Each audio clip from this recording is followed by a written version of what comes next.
A declaração foi dada durante entrevista em evento promovido pelo TSE junto com a União Europeia para discutir formas de combate à disseminação de conteúdo falso, as chamadas fake news, na internet que possa afetar a disputa eleitoral deste ano no Brasil.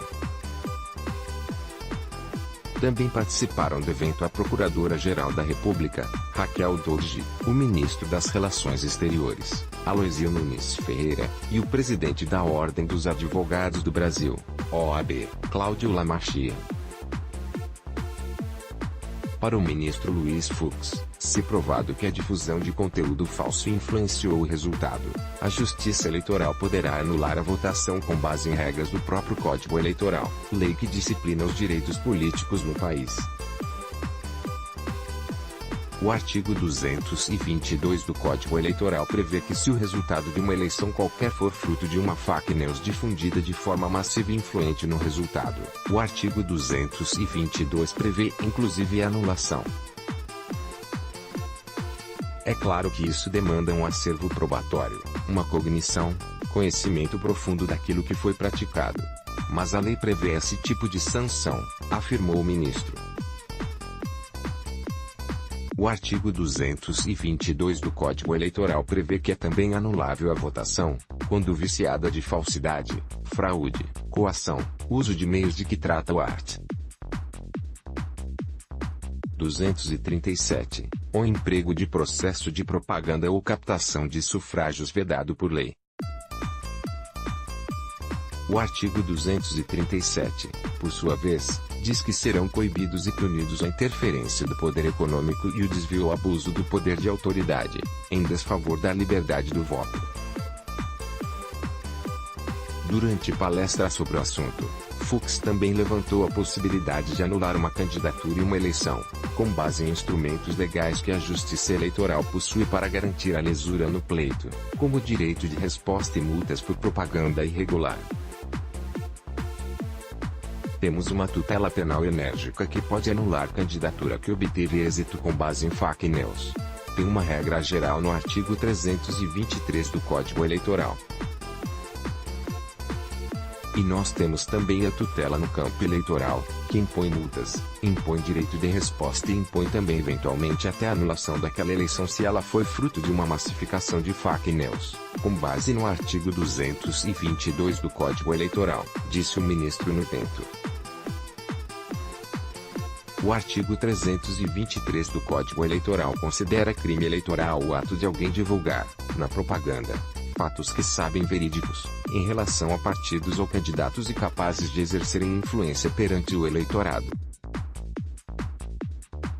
A pena é de detenção de até 1 ano, além de multa.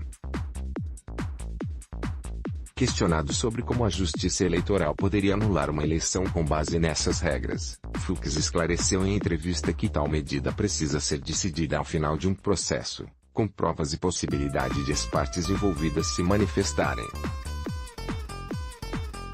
Entender que a eleição deva ser anulada com base nesse dispositivo, vai provocar a Justiça, vai ter sua fase probatória, vai ter intervenção do Ministério Público, disse.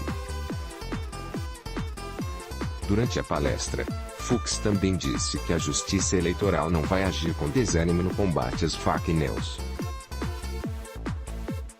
Além das punições legais, ele disse que contará com a ajuda da imprensa profissional, como fonte primária de informações, agências de checagem de fatos, para verificação de dados, redes sociais, para retirada de conteúdo falso, e também de partidos políticos e profissionais de marketing, que, segundo o ministro, se comprometeram em não disseminar notícias falsas na internet.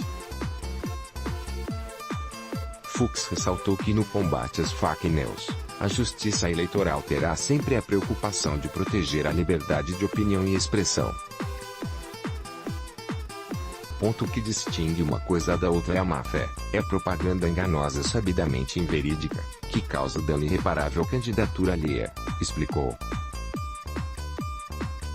A Procuradora-Geral da República, Raquel Dodge, disse que o antídoto para notícias falsas é o bom funcionamento da imprensa livre, com jornalismo profissional.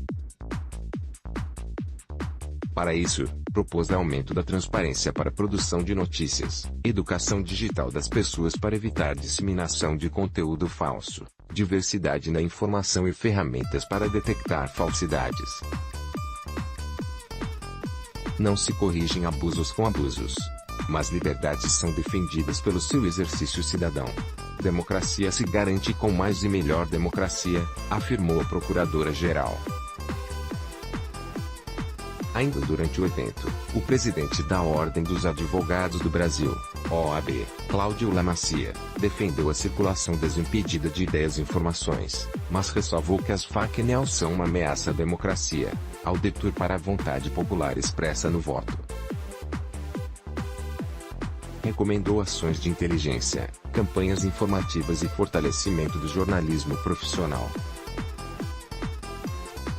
Cumpre evitar reações que aviltem a liberdade de expressão, a qual protege não apenas o direito individual daqueles que se manifestam, mas também o direito coletivo de acesso à informação. Logo, CC-ala constituiria o exemplo típico de suposto antídoto que causa dano maior do que a doença, afirmou.